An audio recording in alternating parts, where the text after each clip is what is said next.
What is up, everyone? And welcome to a emergency, in a good way, edition of Nuts and Bolts. Me and Tony Tucker are here, and we'd just like to open it up to all the Washington Commander fans, any Vegas Raider fans who actually think the Raiders are going to get Devontae Adams. They're not, by the way.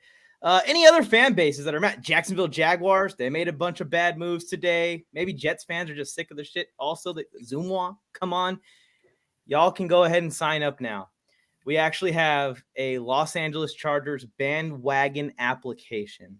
All right. So you just fill this out, you send it in to me and Tony, and then we'll add you to the team. Welcome on over. Bolt up. San Diego Chargers are fortunate to have Lance Allworth. On blue, ready? Don Coryell.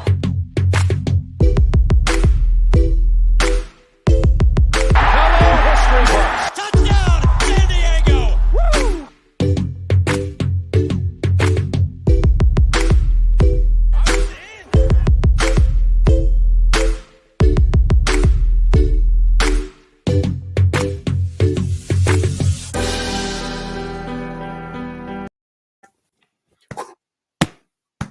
We just intercepted day one with JC Jackson. That was a dad pun for everybody out there. Welcome into Nuts and Bolts with your hosts, Tony Tucker. That is Mike on the mic, or NFL Mike. I'm not sure what he's going by right now. Just call me Mike. Mike. It works for me. Both of us could not be happier about how the day unfolded, right? Like, just we'll get into all that stuff, the impact on the team, how free agency's going, who you like, who you don't like. No idea who this South Breaking Ankles is, but I don't know. But we are I'm going mad to at talk about the holes in the Chargers roster. Spoiler, there aren't any. Look at this. David Oliver here to celebrate with us. Oh, that's instant replay. He's one of my friends. That's awesome. Thanks for coming in, fellow Chargers fan. Before we get the show started, Tony, I want to give you a celebration gift along with our celebration toast. Okay? I just pulled this live on TikTok about an hour ago, and I have to give it to you. I can't keep this without, knowing that you are who you are. A signed Josh Palmer rookie card. Get the fuck out of here. It's all yours. For real? It's all yours. Yeah. What? It was the first card in the first pack I opened. Oh my goodness. Michael, thank you so much. I love this. I have a huge card collection, but it stopped with LeBron James rookie card. And I haven't collected cards, but if I were going to, this would be my guy. I have been driving this bandwagon of Josh Palmer since FanFest, when the kid just went out there and balled out. And yeah, I get it. It was 7-on-7. They were basically playing in their shorts. Didn't matter. He balled last year. That touchdown on 4th and 21 against the Raiders. Absolutely. This kid is going to be fantastic. And it's pretty unbelievable that this kid is the most underrated player in the starting lineup now.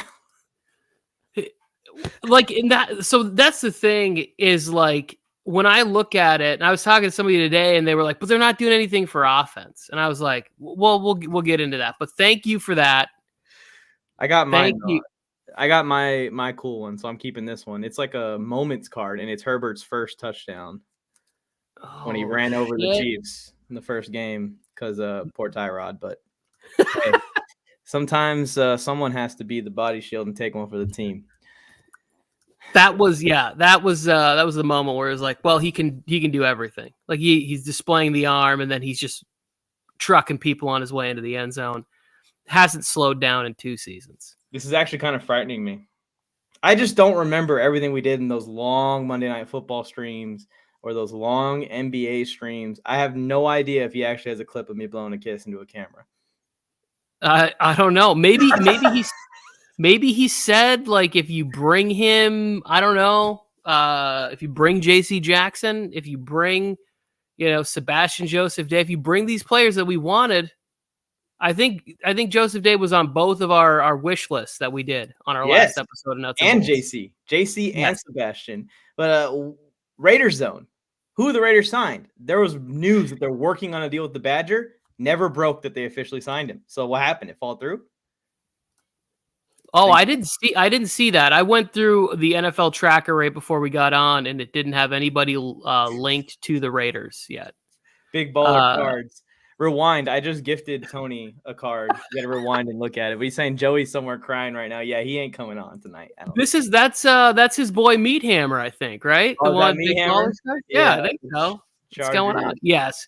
He is crying into his pillow right now. His wife is rubbing his back, trying to console him. It's not going to work, Morley.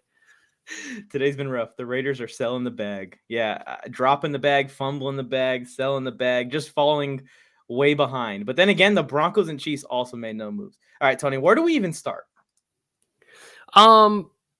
Let's start with the excitement of J.C. Jackson, right? Of getting the number one corner on the market. When they list all those top 100 free agents or top 50 players or whatever it is, J.C. Jackson was number 2 behind a left tackle for the Saints, who actually had a down year. But I get why left tackle is so important.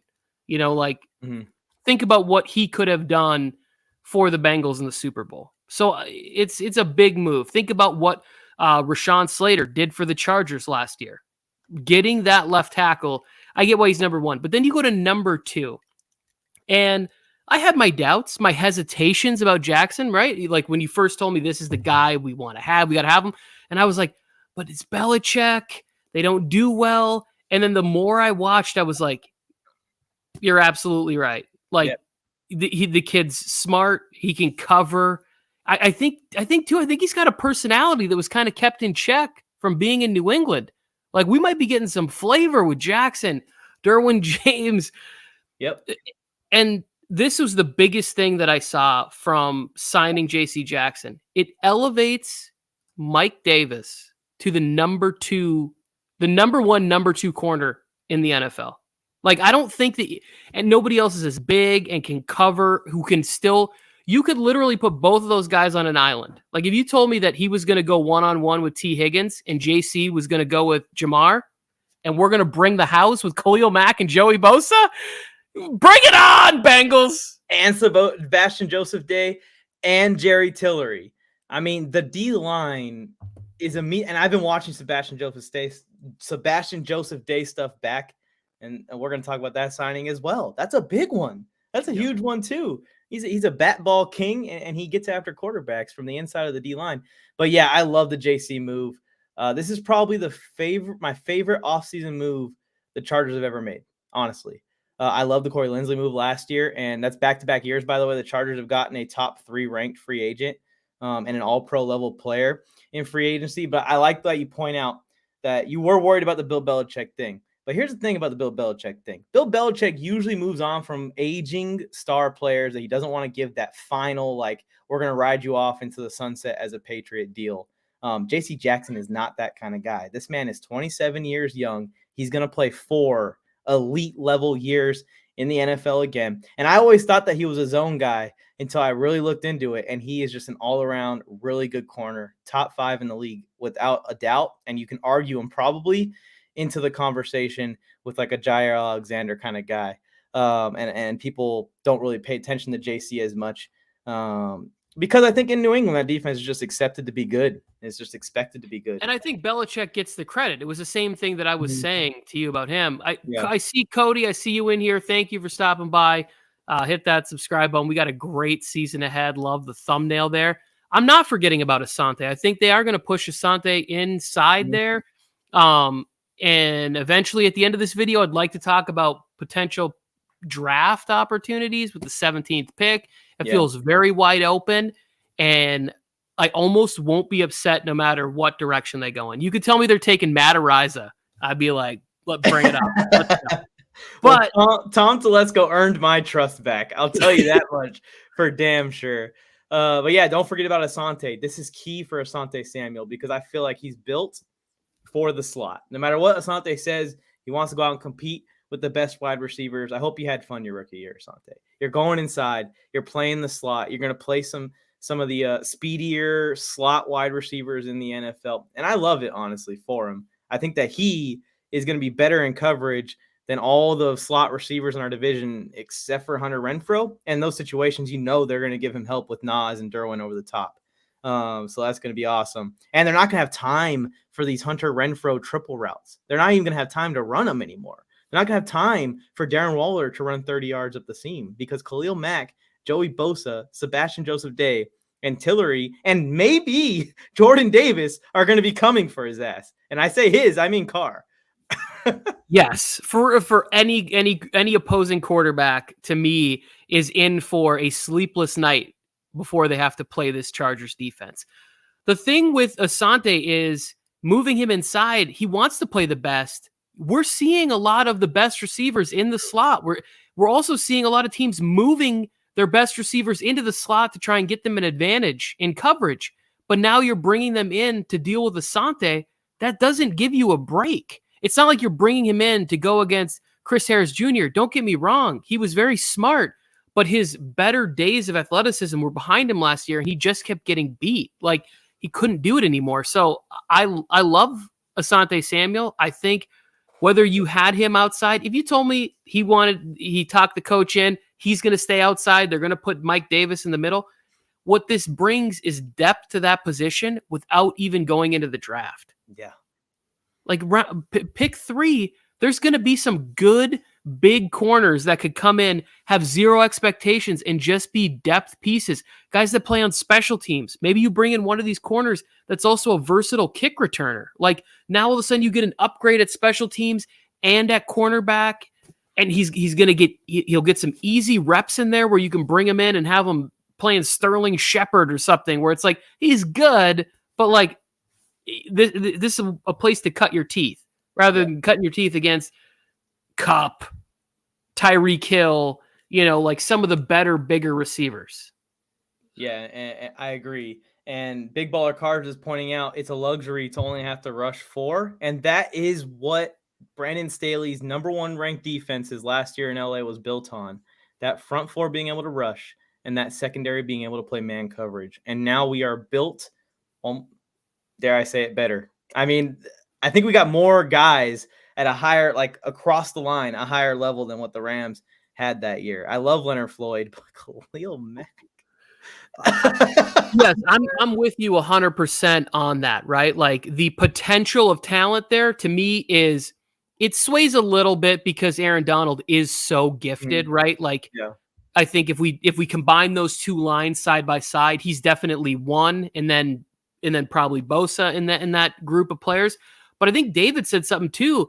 Jerry Tillery is gonna get some one-on-ones. This guy is gonna have an opportunity where he might get 10 sacks, and then next year we might be saying, why didn't they offer him a contract last year when they could have got him cheap? And now Tillery's going to test the market, or he's going to have to be franchise tagged, or, because next spring, whenever we're doing this again, we might be needing to figure out, hey, Derwin, we didn't come to terms. We need to tag you, or whatever it is. Like, so I think Tillery has a big year where he can get lost in a defensive onslaught. Khalil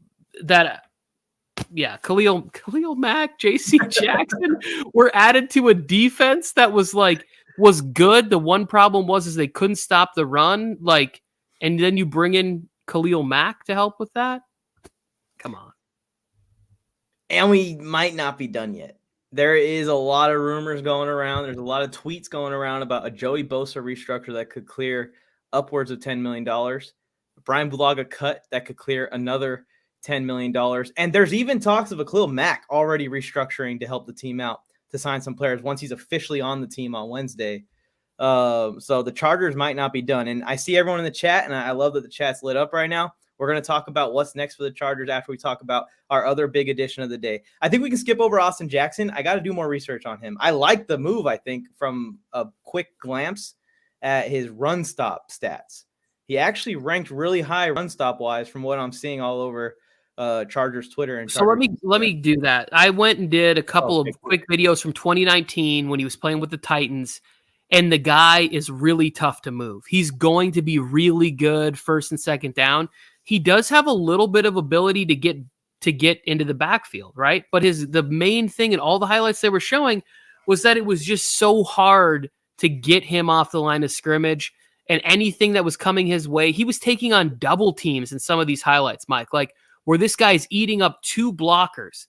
Now, can you imagine that situation where he's not going to have to worry about 2 blockers because he was playing next to a young Justin Simmons on that team on 2019. Like, it wasn't like he's going to be playing with Bosa and Mack. So this kid is really going to get a chance to flourish in this position. And I think first and second down, he's really going to have a chance to thrive there and be able to make it tough to get some yards up the middle. I liked everything I saw. And when you add him to a defense like this, it makes a difference. That Titans defense in 2019 wasn't very good. You add him to a defense where there's talent, now all of a sudden he rises. I'll be interested to see what you see when you get a chance to sit down and watch him.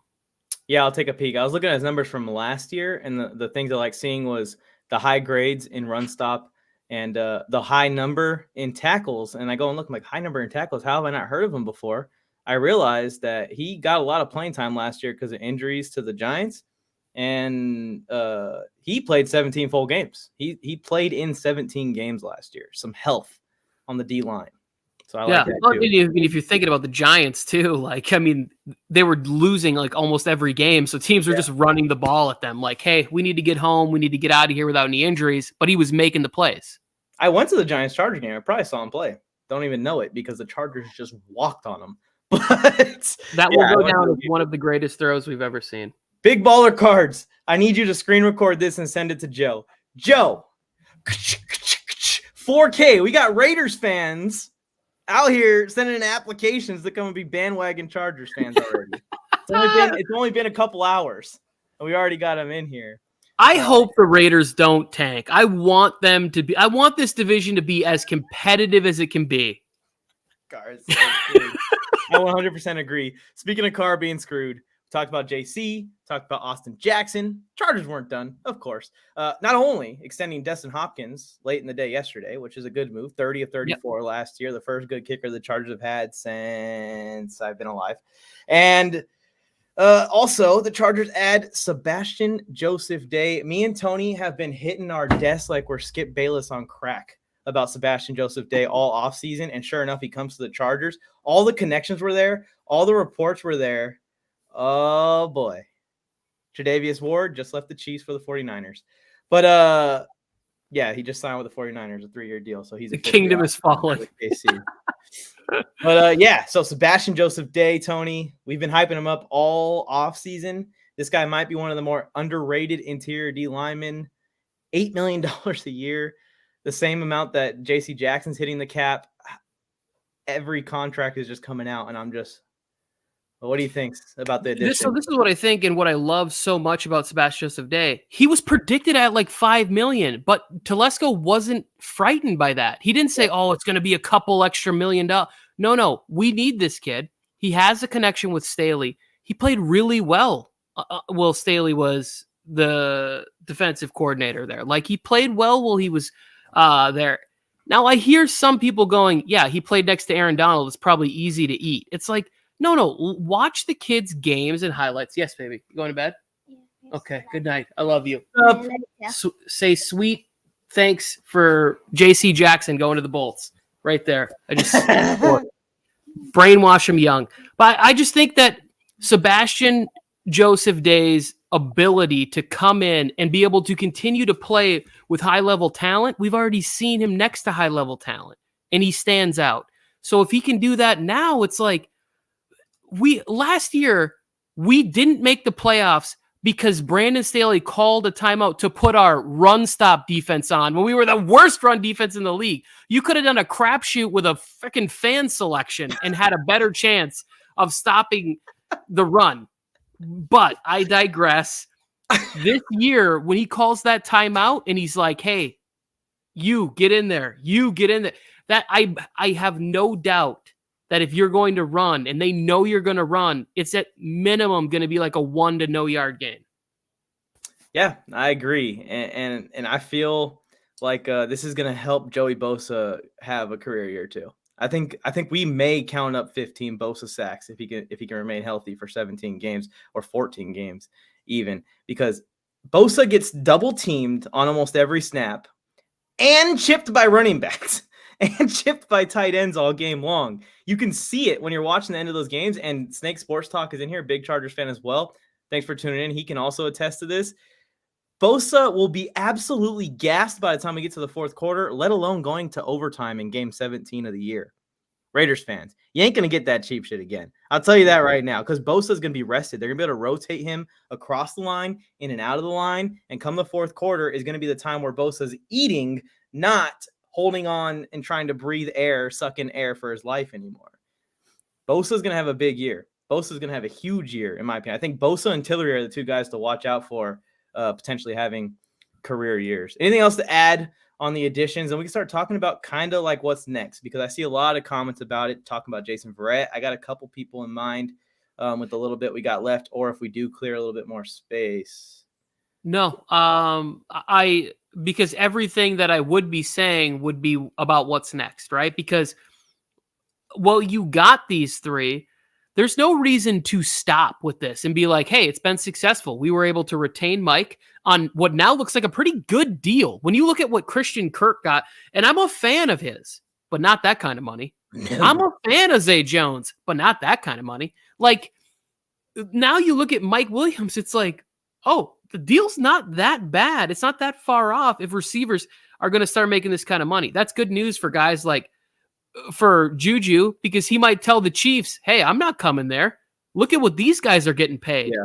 I'm going to go play for the Lions. I'm going to play for the Jets. I'm going to play for a team that'll overpay me too. And I can get a contract, for $69 million for 3 years.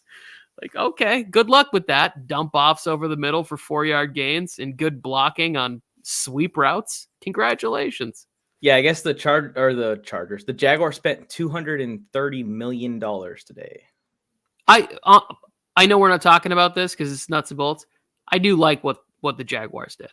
They're doing something. They're bringing in people at least, yeah. And it's like we're gonna actually have some players on the roster at least. And last year was just a gutted roster with a rookie quarterback. I will give them a favorable grade when we do that, like on our big NFL show. It'll be a favorable grade for them. Yeah, so here's a few names I have in mind, Tony, and just tell me what your thoughts are. Okay.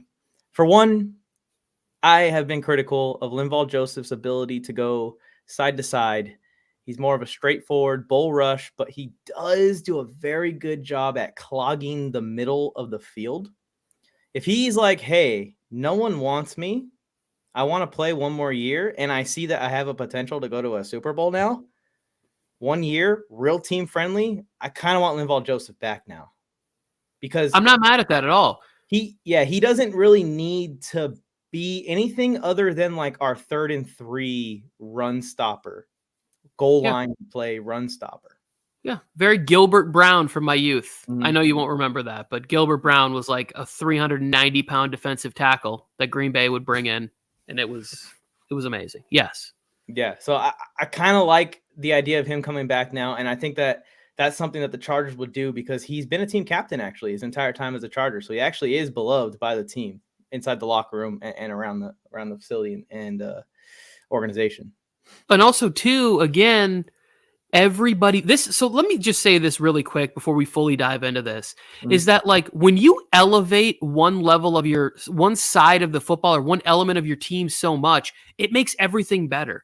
Think about how many drives were not ended on like 3rd and 7s or even 3rd and 2s or whatever that will be ended, that will give more opportunities to, in my opinion, the best quarterback in football. We can have this argument another time.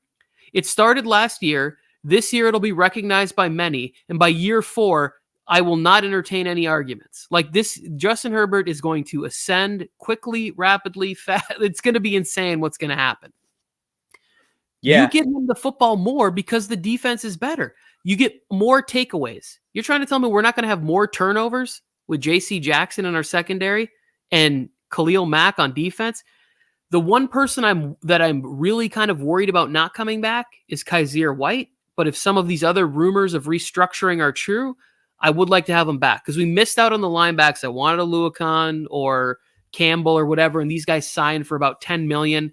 I get why that's a little rich for guys that you're not really sure if it's going to work for them, long term. if you're going to spend that money and we're all in, spend that money on Bobby Wagner. But yeah, I really want Kaiser White's hand signing a paper as soon as they possibly can get to it, because even if we don't add anyone else, I think with the draft and with Kaiser White, we'll still be okay at linebacker, and you can be okay at linebacker in the NFL nowadays. You don't have to have these insane Fred Warner level guys when the D-line and the secondary is both elite. But speaking of linebackers, I want every Charger fan in the chat's opinion on this, okay? This is a TikTok posted on Sean Merriman's page. The AFC West is the best division. Joey Bosa, Khalil Mack, Sean Merriman, Derwin James. If the Chargers draft Jordan Davis in this upcoming draft, I'm coming back. Tony, it's a ridiculous thing to think about, but 37-year-old Sean Merriman, who, I mean, only rushing on third downs, maybe even inside. I don't know how freaking big this guy's gotten. He works out every day. I know that. But he might be on juice too. But inside, Sean Merriman, any chance? Would you even entertain it? Because he set his Jordan Davis / JC Jackson whatever requirements to come back. It could happen. It's not that far off, right? Because Jordan Davis he's in our neighborhood, right? Of that 16 to 22, he's going in most mock drafts. And I think that's going to kind of where he's going to end up. I would love it, right? It comes back. It's like, it's exciting. It's nostalgia for the fans who were with him in San Diego and who've been with the organization for a long time. Why not have him get out there? He could make a play and just start. Bro. It would be nuts. Even if he shout out Andrew, thank you for stopping by. Big Bolts fan. Even if he just dressed for the games, he just came out and hit the dance before everyone else came out in uniform. That's all I want to see from him. Pay him his $500K to do that every game. You want to turn Sean Merriman into a mascot? Yeah, pretty much. A active player mascot. And I will say this: if they bring Sean Merriman back, I'm not saying for the regular season.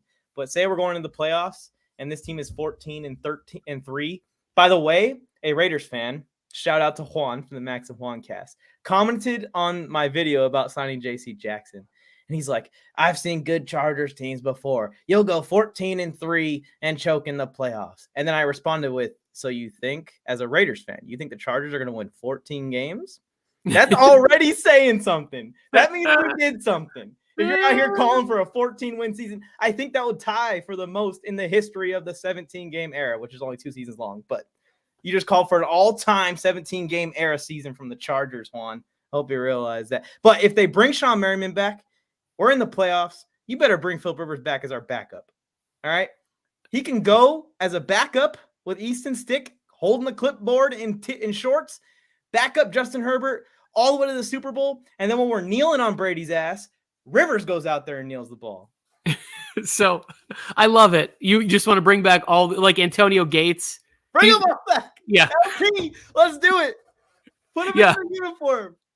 All of these guys, they just get in sweatsuits because they're a little husky to be in uniforms now. They'd all look like, they look like actors from The Longest Yard. I think that it's definitely fun to have all of these guys there, and I would love a better backup quarterback situation. And I think Rivers is definitely an upgrade over Chase Daniels or Easton Stick or whoever. It's not going to happen. It's not going to happen. Fam in the house. I love to see it. Great. One can dream. So Andrew really wants Bobby Wagner. I've talked about it many times. I just think the price of Bobby Wagner, I read some stuff. Bobby Wagner wants like a 4-year deal. He's like 32 years old. That's a long time. It's a lot of money. I'm fine with it if there's like an out after 2 years, but I don't know if you can work that kind of contract with him where you could just say basically like, hey, we're going to give you money while we're here now, but when it's time to pay Herbert, if you're not producing anymore, you're no longer a member of the squad.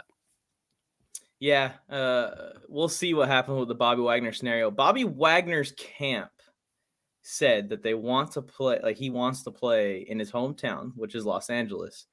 So Rams are on the table, I guess, but they don't have any money. None. Maybe now with the new additions, he takes a pay cut. Mike, I will, whatever I'm doing, I will stop, I will turn on live, and I will just dance. I'll just dance. If he's like, yeah, I figured it out. We worked it out. Bobby Wagner. He's been one of the most underrated best linebackers in such a long time. Like, there are very few guys I think that can control so much from that position. Like the Ray Lewis. Brian Urlacher had a little bit of that. Zach Thomas in Miami. Like some of these guys that have the ability to be effective in a pass game, the run game, like just choreographing what's going on in the middle of the field. And he's got that ability. I would love to see Bobby Wagner next year in the middle of the defense.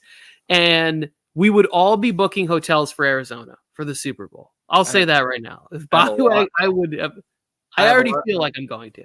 I have a lot of tickets and jerseys to buy. I'm going to be a very poor man come season time. Yeah, we're going to talk about the draft here in a minute. I also would be ecstatic if the dude played an all-pro level last year. You just know as a linebacker, the cliff is coming. And like you said, that worries me about a potential long-term deal. But a potential like, hey, Bobby, we got 2 shots, legitimate shots at a Super Bowl, and you improve our chances by 15%.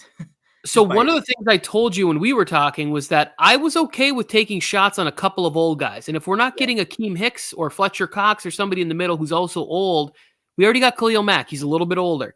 I still want to take a shot on another veteran, right? Like I would still like to take a shot on a guy like Bobby Wagner in the middle if it makes sense financially in years when it's time to sign Derwin and it's time to sign Herbert. Mm-hmm. I don't want to lose potential, guaranteed in my mind, Hall of Fame talent for a Hall of Famer who's on the back 9. Yeah, I agree. Yeah, we're not going to lose. If we lose Herbert, I'm going with them. I'll tell you right now. I tell you, it's very sad to do that. As somebody who speaks from experience, it's very sad. I cried a lot. I will definitely. I cried when Herbert retired too. But yeah, I don't mean to pull a full Alex Robson here and talk about my predictions. But in my little Chargers rebuild I did on TikTok, I had the Chargers tagging and then re-signing Mike Williams in the offseason. I had the Chargers getting Sebastian Joseph Day. I had him getting J.C. Jackson. And then after all that was done, I mean, Sebastian Joseph Day fits in this category also.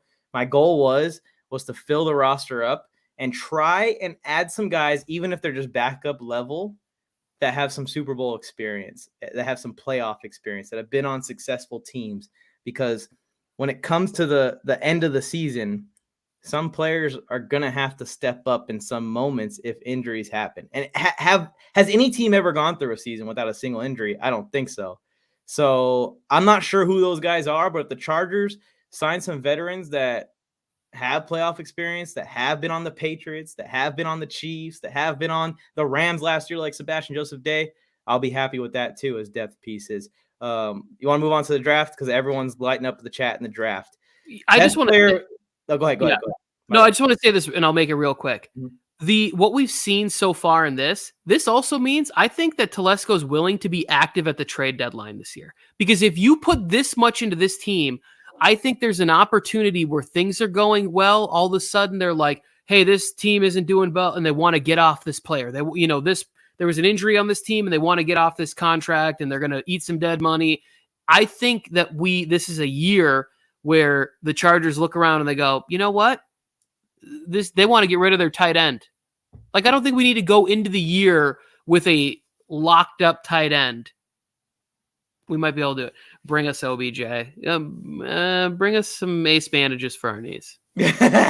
He's like, go up to his house right now and talk to OBJ. Hey, I'm a big OBJ fan. Everyone knows that follows me on any of my social media pages.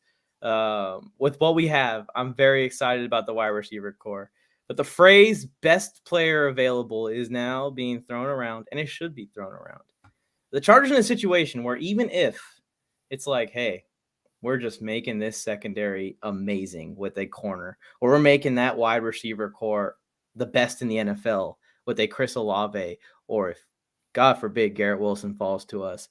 What do you think, Tony? I think we're in that situation too. I still would be ecstatic for another D-line addition because I like to have that depth, and I have the wherewithal of how the season goes. Like, I don't expect Khalil Mack to play 17 games. I hope for 14 to 16. And same thing with guys like Bosa who do a lot of work. What is your idea on the draft? What do you want to see the Chargers do? We also kind of need to talk about this Brian Bulaga situation. Every day that passes, every minute that passes, it's getting more and more likely they're taking a chance on him at right tackle. But maybe there's some medical. Maybe there's like, hey, since he took the whole season off last year, maybe maybe he's better. Maybe they came in and they said, I doubt it. Back injuries don't get better. I mean, they just don't. His thing was it was like a nagging back injury, and then eventually he just like said, I'm just gonna have the surgery, whatever it was they needed to have. Yeah. So it's tough. Yeah. When you talk to anybody, and there's never been a successful back surgery in the history, he's got to be doing DDP yoga. Like, that's the only thing that will help him. Like, he's got to strengthen his core beyond belief. But last time I saw him, the guy's carrying around a powder keg. Here's my dream scenario for the first round pick: that neither the Saints nor the Steelers get anything better than Trubisky or Jameis Winston at quarterback, and both of them are competing to get, let's say, Kenny Pickett or something. Like, they need to move up past us in the draft. We then trade back for their second pick, and we can still get, and now you name two receivers, neither of which I want. I don't want either of the Ohio State receivers. They both will look great in our uniforms, but they're both short and fast, and I don't want them. I want 6'2" Jamison Williams from Alabama, who's falling down the draft board, who runs like a 4.3 40, and is tall and fast. But more importantly, I'd rather have Traylon Burks, who I think has a ton of potential to be a guy that we can use all over the place, lining him up in the backfield. We lined up Keenan in the backfield a few times last time, but there's no threat of him really running the ball out of that position. It's more like he's going to, run sort of an option route, whether it's to the sideline or over the middle.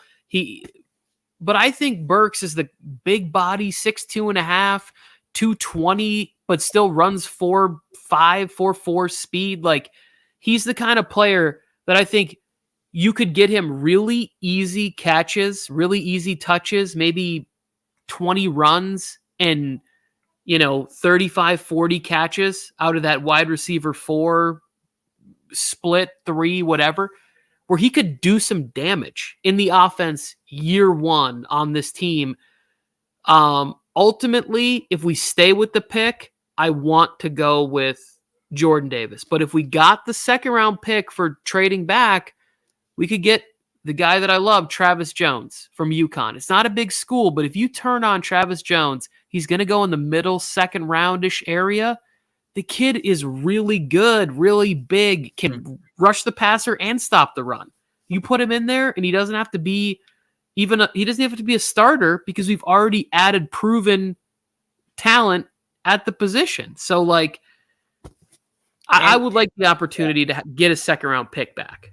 And anyone entering the D-line room, the cornerback room, and the wide receiver room are just walking in to just knowledge everywhere. And I like what you're saying, and he's agreeing with you. Almost spot on, the exact same strategy right here. Oh, yeah. Chargers go with that receiver after they trade back, either Burks, Williamson, whoever it might be. And then they have 2 second-round picks, get Kenneth Walker and a defensive lineman. And now we can actually realistically go ahead and get that punter in round 3 and just make sure he's ours, because he's not going to slide all the way to undrafted. There's no way. Oh, yeah. We've talked about this so many times. I would applaud them, and I would go on and I would verbally spar anybody who doesn't think that Matt Araiza is worth a third-round pick. This guy is consistently kicking the ball 70 yards. We overlook what a punter means. To be able to flip the field on the few occasions that we get stopped.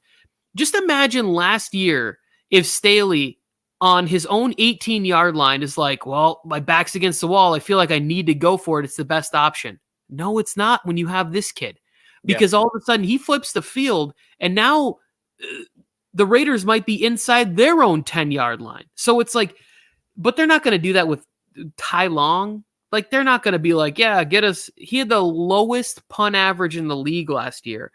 All of a sudden you bring in this kid And now the punt game is a weapon you hope you never have to use, but nobody's going to go through the year without punting. Not even the great Justin Herbert. Like, you are going to get stopped and have to punt.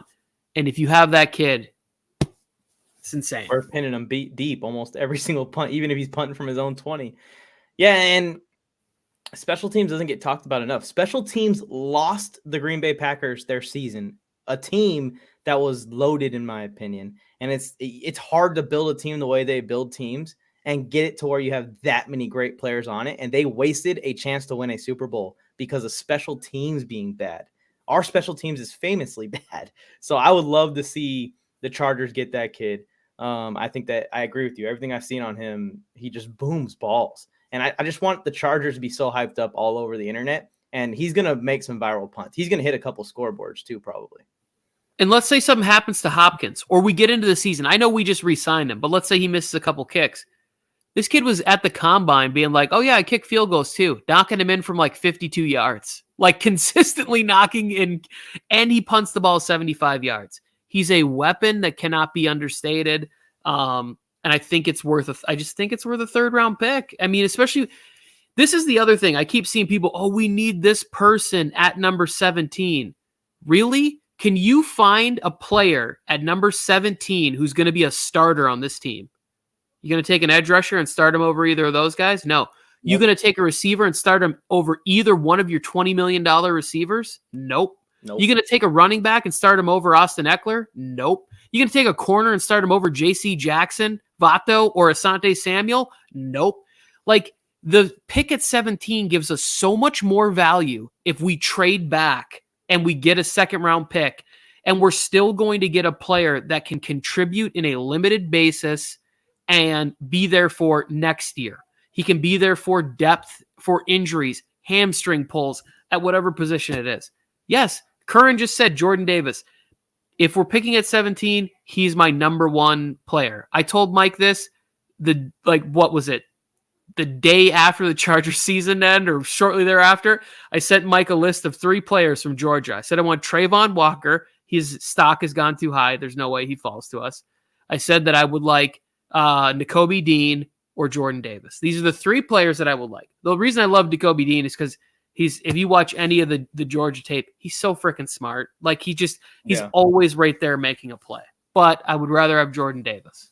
It's looking more and more because of, I think, a stamina concern or something, which is perfect on a team that has so many D linemen, that Jordan Davis is going to fall. And we could get him at 17. That's a realistic thing right now. Somebody made a great point about that. They said it wasn't necessarily, if you think about it, a stamina concern. It was that Georgia was so deep. Why not just put him in there for 1st and 2nd, and then bring in another 1st round pick and replace him? You know what I'm saying? Like, it wasn't like he had to come off the field. It was based out of like just an embarrassment of riches why he came off the field. Yeah, he's gonna be pass rushing against the Buccaneers backup guards in the Super Bowl.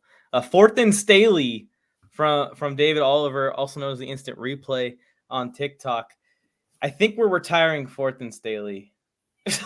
I called it 4th and Herbert, but I would every video, every interview I watched, and Mike can attest to this. I was horribly out on Brandon Staley, but I watched every single interview I could find with him, and I think that he gets it. I think that he was like, I looked at my team, I looked at the opportunities, I looked at the situation, and it was just like, we just have to do this because we're not that good. But I think if you give him the team that they've already assembled, and we're not even done with free agency, we're not even done with the draft, I don't think he makes the same bad decisions, in my opinion, that he made last year. I want to give him the benefit of the doubt. Clear new season. I love all the timeout jokes from my Raiders friends, like fans and strangers. Okay.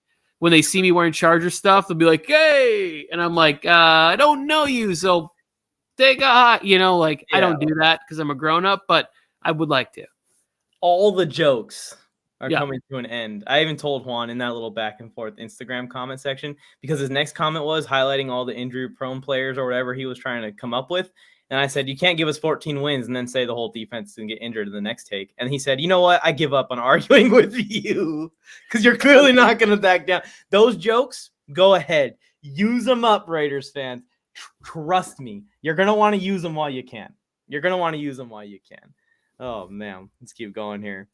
Yeah, I think that the Chargers are in a beautiful spot, and they went from having to really fight in the division This is a funny comment. Super Bowl contenders today. Which one was funny? I missed it. The what is it? Spike this. He's saying that he's a representative from the AFC West, like a Raiders representative. Greetings, and it's like buffering, like that's funny. If it was intentional, I like that joke, Spike. Can't make fun of the Broncos have done nothing either. And yeah, it's cool that they got Russell Wilson, but Russell Wilson's down, as sad as it may sound, from DK Metcalf to Tyler Lockett to Sutton and Judy, even though I like Sutton and Judy as individuals, not as Broncos, is a downgrade. I felt like the Broncos should have helped out the O-line at least, but all the O-linemen got freaking scooped up in the first half of the day, and now Raiders are going to have a bad O-line. Broncos are going to have a bad O-line. Chiefs might still have a good O-line, but that defense is bare bones now. Yeah, what's funny is Brady came back and ruined a lot of plans for people, like right before. And I think it left some GMs scrambling. Like even the Jets, they were a leader, right, for Carlton Davis, for J.C. Jackson. And then I saw they signed some joiner guy that I'm like, okay, I kind of remember you. Per Adam Schefter, the Raiders have reportedly offered Roger the remaining cap and draft picks to trade out of the AFC West. David Oliver for the fucking win, my friend. That is hilarious. We'll get him on here for one of these episodes. He's a fellow Chargers fan who's also a veteran that I met on TikTok. So he's a cool dude. I love it. I really hope with every fiber of my being that McDaniels just ghosts them for training camp. Like he doesn't even show up, and then you see him live on the sidelines wearing a hoodie at Patriots. He's just like, I couldn't do it. I couldn't leave Bill. I got cold feet again, just like I did with the Colts, and I ended up back in New England. What if we're walking through FanFest this year, and you're walking, you just bump into someone. It's like in all gray and like a hoodie with the hoodie over, and you're like, "Are you okay, man?" And then you're like, "Josh, yeah, exactly. You? Why do you have a camera, like a big old camera?" He's just like, yeah, no, I'm just a fan, man. I don't even know. He's got like a fake Groucho Marx mustache on, like some bad glasses. No, I get that all the time that I look like him, but it's not me, bro. This is true. I'm pretty emotional when it comes to the sport of football. I go a little too far sometimes. But today, it was necessary. I have more posts loaded up, by the way, because I made 3 separate videos about J.C. Jackson over the last couple of months. And in all 3, of course, the Raider Nation coming in about getting every free agent. They've gotten 0 today. And they're going to get J.C. Jackson. They swear up and down, and I'm an idiot, and I'm a bozo, and I'm a clown. Well, who's a clown now? And I'm going to make a video with all of their comments stacked up on a same screen on a TikTok. And I have a song already loaded for them that basically is just going to mock them. I love it. It's going to be, and that's why I hope they don't get rid of David Carr, because it makes all of this so competitive and fun. Yeah, you might as well call him David Carr. Derek Carr. I got the wrong Carr, brother. Yes. Sorry, the scotch is kicked in. After the Patriots game? How many years ago was that? The Halloween Patriots game? Was that 45-0? Or was that last year wasn't on Halloween, was it? We played them earlier in the year, the Patriots. Yeah, the Patriots game was Halloween. Oh, it was? Okay, so that's what he's talking about. That's a game we probably should have won, and Bill Belichick kind of just outcoached us there at the end of the game. Guess what? Justin Jefferson ain't going to be able to beat him by himself either. Mike's TikTok is my For You page. Well, I'm appreciative of TikTok, even though they like taking me down. Raiders Zone is one of the few respectful Raiders fans. I will say that. I think most of the Raiders fans that I talk to are pretty reasonable people. This comment is like hopefully meant to be bluntly funny, but I just think that it's funny. Half the Raiders fans just don't even know anything about football. Yeah, they don't, and I think those are the ones that I don't know that I engage with. But if I talk to Joe, he's pretty realistic, right? Max and Juan, pretty realistic. Even Willie, pretty realistic. I appreciate that, Spike. You're the best. He said he left early for the trick or treating, and that's just called being a good father, David. And he didn't miss out on anything fun to watch. Trust me. Yeah, I got offered free tickets to that game, me and my wife, and she said no. She said we were going to trick or treat. We did spend a lot of money. We had like a smoke machine and a really cool setup in our front yard that we for people to come by and like trick or treat at our house. It was a big deal. I still would have rather gone to that game. Although once the outcome happened, I would have just been pissed and drunk and not very much fun. Oh man! All right, we just passed 50 minutes, and it's 9:30 at night, Tony. So It is. I have one last thing before we sign off the air. One last question for you, because I talked to my buddy once Brady announced he's coming back. What, 2 days ago? Was it yesterday? Yesterday. Yep. He lives in Tampa, so I have a place to stay. I told him I just want to see Brady play. I regretted not going to Bucks Rams because I've never seen Brady play in person before. He didn't go to the Pro Bowl last year, obviously, because he retired right before it. And I was going to fly out to Tampa, stay with my buddy, and just go to one Brady game before it's over. And I can't go to any more Brady games since I regret it so much. But now I think I'll be watching Tom Brady in Arizona. So if you had to pick one team right now, who are we playing from the NFC in the Super Bowl this year? It's for personal reasons. I'd love to dump truck Aaron Rodgers in the Super Bowl. Oh, man. No fucking lie. I'd love to go in there and just beat him 45-10 and just watch him just eye roll and throwing his hands up with all his fucking condescending gestures to his teammates.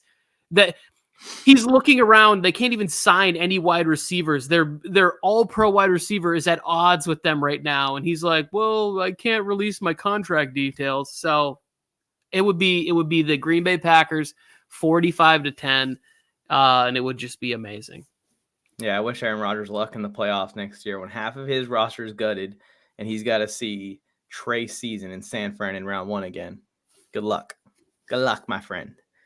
Anyways, I think that's it. I'm going Tampa. I want to see Brady Herbert, but just because I'm a big Brady fan, I think that would be a good notch on Herbert's first Super Bowl of his career, beating Tom Brady. But Aaron Rodgers and keeping Aaron Rodgers from getting one more is just as special. No, flaying the goat is better feather in your cap for sure. He's still buffering. Guys, Yes. Raiders fans, the only way you're getting him is if he holds out for an entire season and then comes in next year's free agency. Give it up. Give it up. You got to wait a year at the very minimum. They're like, it's so bad they've already thrown the upcoming 2022 season away. They're like, we're just going to start focusing on 2023. We need to get Devontae Adams.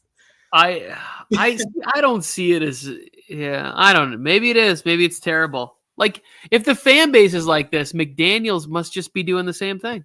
But we'll be back. Maybe tomorrow, maybe Wednesday, but definitely Friday, right? Nuts and bolts Friday? Oh, yeah. Nuts and bolts on Friday. We'll be back again. What time are we going to set it for? 5:30? I don't know. 5:30-ish. Yeah, 5 let's do that. p.m. Pacific Standard Time. We'll be back. Thank you guys for tuning in. The Chargers are the winners of day one in free agency. I think that's a confident cha-ching. Any final words, Tony? Cheers, David Oliver. It's nice to meet you, brother. Cheers. We'll get him on one of these episodes. Yes. There's nothing in that. Let's just pretend I didn't do that. Screw you, Raiders fans. I don't care that I just drank out of an empty cup. San Diego Chargers are fortunate to have Lance Allworth. On Blue